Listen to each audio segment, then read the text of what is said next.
And then there was another kid, same thing. His verbal memory also went up. We're not going to change much the IQ. IQ at a certain age becomes stable, but there are certain parameters that you measure on neuropsychological testing that you can follow. So we do this pre-surgery and post-surgery. And then there are studies too, like the PET scan, which is part of epilepsy surgery evaluation.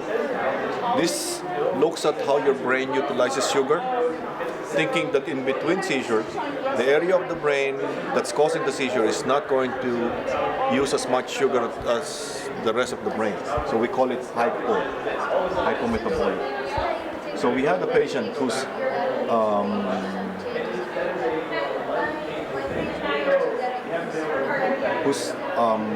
seizures are coming from the temporal lobe, right? So we said maybe it's going to be a good surgical candidate. So we did the PET scan, and you would think that this is the only area that's going to be hypometabolic, right? That's not functioning well.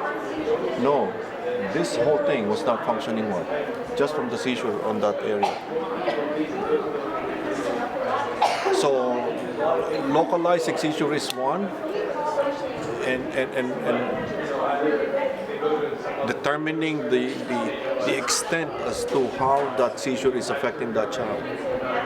So, I mean, practically the whole side of the brain is not working as good.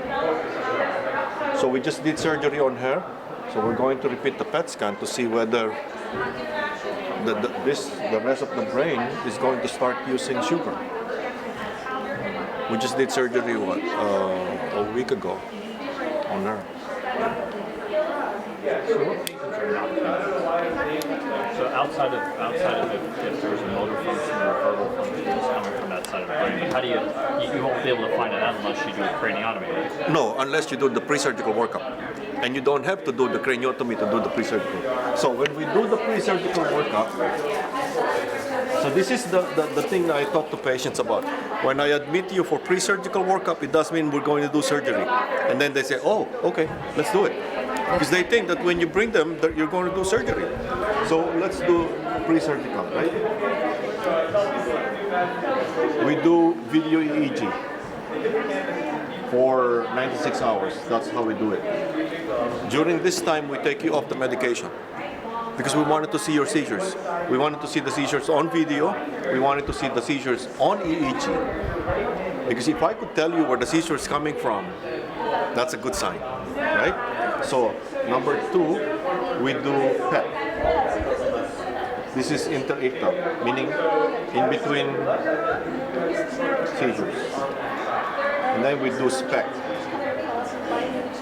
ictal.